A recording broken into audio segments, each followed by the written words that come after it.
Good afternoon, folks. Here's a wee drill that you can do from home. All you need is a little bit of gaffer tape and a space not too big to draw that shape here, which I've made on the floor. Okay, it's an offensive footwork drill, but we're going to work on the defensive side of it. So not throwing punches, just moving in and out of the ranges.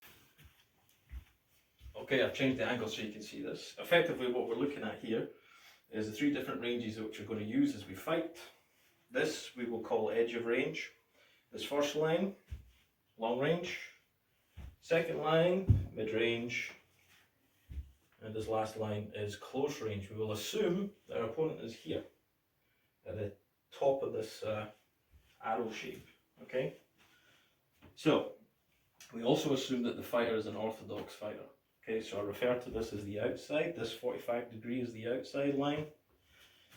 This 45 degree is the inside line. Okay, so we'll start in our fighting stance, and we're going to start here at long range. If we're at long range, we can be in long guard. Okay, we do not need to worry about hooks coming in. Any hook that comes in from our opponent at that distance is going to take a very long time to reach us. We will counter that with straights. Okay, so at long range we use the straights only. Okay, we move forward to mid range. We push off our back foot as we do so. Okay, we tighten the guard very slightly. At mid range we have to assume that hooks, uppercuts and straights are going to come in at us as well. Okay, so we need to have the ability to pull our elbows back, to lift our hands to protect the body, against the hooks and against the uppercuts. We move again forward in that same straight line, and we're in close guard. Close guard, we can bring our hands up, we can rest it above our eyebrows or on our cheekbones. Our elbows will be tight. At this range, straight punches are no use because your opponent is far too close to you, so you can only really throw hooks and uppercuts. Okay, so for a defensive point of view, that is what you need to worry about. Okay. We can retreat from those, so push off the front foot if you move backwards. Mid guard, straight line, push back, long guard, in a straight line again as well, okay? So, we'll move into the more active zone, the mid-range zone, slightly tighter here, okay? I'm going to step to the outside. When I move to the outside, when I move to my right, I will first step with my back foot. I will keep my guard the same, okay? As I move to the left, my front foot moves first, and again, okay? So there's me on the inside. I can move from this position, I can go forward into close guard at 45. I can pivot, stay at close guard, 45 on the outside. I can pivot again at 90 degrees at close guard, okay?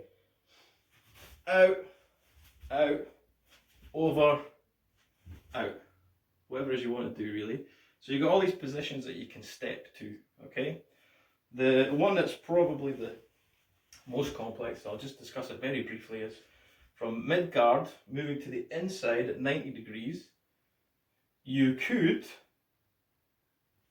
step in and turn, okay, but it's a very long way to get there. The other problem with it is, like I said, at close range, you're only really going to be throwing hooks and uppercuts. Okay, so we need to be able to rotate our hip through it, okay?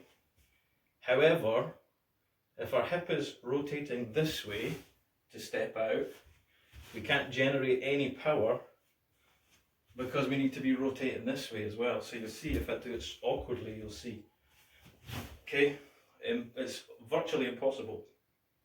So, as we move into close range on the inside 90, I'm going to step my front foot across, big wide step.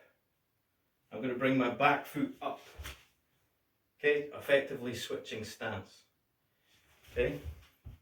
So the sort of freer time of that is to go, or the more free flowing I mean, is to go here, here, here, here, here, here. You get the idea. Okay, so give it a bash. Like I say, don't worry about going too fast through it. Just, you know, work nice, gentle, logical, Okay, give that a wee shot.